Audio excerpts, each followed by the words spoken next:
Hello, welcome back. I'm Scott. And I'm Allison. And we are Jarhead and Ginger's Journey. Today, we're going to do another one, guys. We need your help again.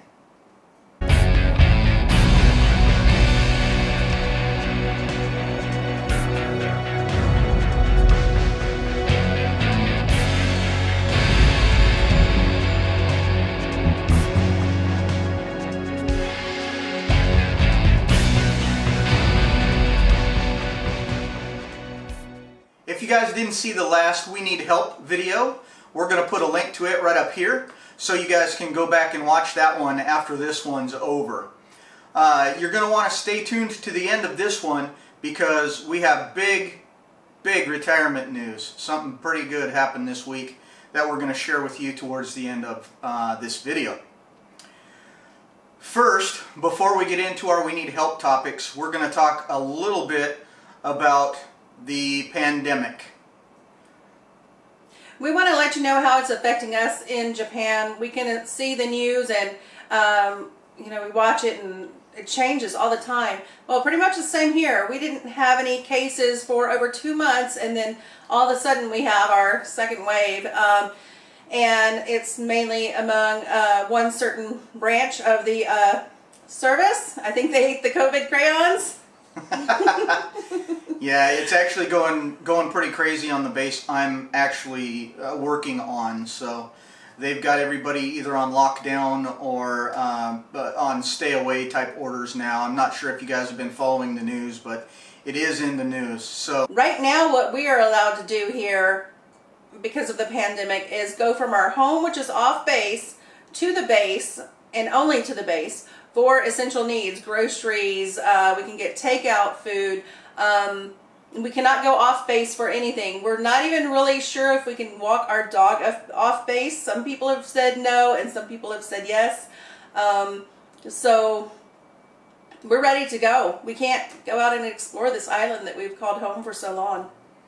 Yeah, it's pretty sad that we live here and we had so many things we wanted to show you guys. And we're coming down to the end now, and we're on lockdown, and we can only go to and from base. It got so bad that the Air Force isn't quite as locked down as we are. We were running out of trash bags here. Here in Okinawa, you have to have special trash bags depending on what town you live in. And Allison had to have one of her friends go and pick these up for us at the store because we weren't allowed to do it without approval from somebody higher up in the chain of command at my work. So. And we can't even go to the veterinarian. Our dog needs a specific thing at the veterinarian. We can't go for that. The one on base is not seeing anyone right now. And we had dental appointments off base that we had to cancel. We have to wait till we get back to get our dental taken care of. Yeah, unfortunately, dental over here is a lot cheaper than it is stateside. So we were really looking forward to getting all that stuff knocked out right before we got back. But 2 days before our appointments, they locked us down. So here we are, home to work and back, and that's about it for us. So enough of the downside of the COVID. Now we need your help. We need your help. Our plan was to fly directly into Houston and Airbnb hop around Houston and the Hill Country, visiting friends and family. But now we're kind of having a second thought because our truck won't be ready until sometime in November, and who knows when we'll be able to find the RV that we want. So we're thinking about going ahead and just flying to Seattle. It's a much shorter flight, and we can see family there. And then we're thinking about renting a car and driving across the U.S. to New England and just taking our time and maybe even getting a tent and just stopping and exploring, since we won't have our RV yet or our truck yet. And so go across to New England and then down the coast, stop in Georgia, see our grandbaby, Maryland, our son, and then head on into Texas. So what do you guys think? Should we just fly direct with what's going on in the States with the pandemic also? Or do you think we should go ahead and try and have a little bit of fun while we got no house, no anything, no... all we'll basically have is probably 2 bags that we've checked and a carry-on bag each with us. So kind of a roughing it camping adventure possibly before we actually get our RV. So let us know in the comments what you guys think. Road trip or not? That was Allison's and mine need help. Now I have a specific need help. We are in some Facebook groups, or actually Allison is, and she's asked the question but haven't got a really decent answer. I did find the build sheet for the RV that we're thinking about getting, and the price of an onboard generator on a fifth wheel, it's a nice generator, obviously. It's the Onan 5500 generator, but the price to have it set in there in the factory and shipped is about $5,000 to $5,500, somewhere in that range. My question is, if I can find a generator aftermarket that's a 5500 watt generator that I can just put inside and take out when I need to use it, that's under $1,000, why should I tell the factory to build my RV with that Onan generator? I hope that makes sense as a question. I can't wrap my mind around why I'd pay $5,000 for the same amount of wattage I could get for $1,000. The only headache is I have to wheel it in and out of my RV when I need to use it. Also, the other thing I can't understand with the onboard generators is if you have an issue with it, you have to take your whole house in and drop it off at the dealer. If I have an aftermarket generator, I just have to take the generator in somewhere or scrap it and get a new one. At $1,000 a piece, I could get 5 generators and still not be out the same amount of money I paid it from the factory. Well, that is my need help specifically for the week. If you guys don't mind helping me out, put a note in the comments if you don't mind, and let me know what you think and why I should either get the onboard or the aftermarket.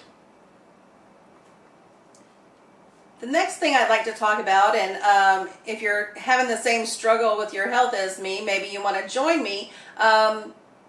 I went off of keto, and Scott went off of keto carnivore around March when everything got bad with the pandemic, and then every time I try to get back on, I use an excuse like my father dying or some crazy issues going on right now.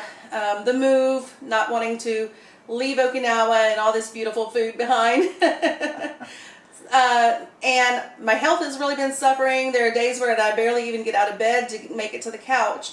So tomorrow is Monday, and I'm going to start back heavy meat keto, but hardly any carbs. I am part of a Facebook group called Keto Nomads, and in that group, as you can tell by the name, the people in there are keto and they are nomads. They're living the RV lifestyle.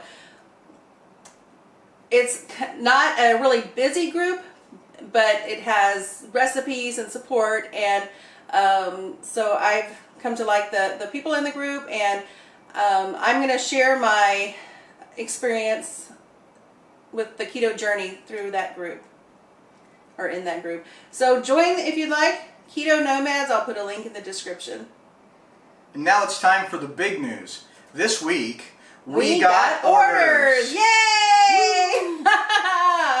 So excited. If you have never been in the military or affiliated with the military at all, you really can't do anything without orders. So with that, we haven't done anything as far as getting off the island yet, and we only have 35 days. 35 days remaining. Right now, we do not have a move date. We haven't been able to secure pet-friendly lodging. And we don't even have a flight date. The orders say on or about August 31st. His retirement date is August 31st, but usually you rate travel days. So hopefully we'll find out this week. If you don't know what pet-friendly lodging means, when you're overseas and you're moving back to the United States, they make you move out of your house. They come and pick up all your stuff for shipment back to the U.S., and then you have X amount of days in temporary lodging. And we have to secure because we have a pet, we have to secure that pet-friendly temporary lodging so that our pet can stay with us there for the week to like a week to 30 days, I think, is our maximum. So it'll probably be 2 to 3 weeks for us that we're in temp lodging. Otherwise, we have to find somebody to watch our dog for that long, or put him in a kennel, or whatever the case is, until we can actually fly out. If you're new to the channel, we just want to introduce this little fella that we've been talking about. This is the guy that we need special accommodations for. We need this pet-friendly lodging for Prince Harry. He is a Chinese crested hairless, and we're even worried about being able to get him on a flight right now, but I'm just trusting it's all taken care of. Bye, Harry. Bye. All right, if you're still here, thanks for sticking around. And if you are still here, it would seem that you like our content. So go ahead and give us a like, please, and subscribe to our channel. Leave a comment down below. Tell us what you liked, or tell us what you didn't like. And as always, we'll see you next time on Jarhead and Ginger's Journey. Bye. Bye. So pretty much what What's we're... up? I'm part of a... No. Pace? You're part of a Facebook? Yeah.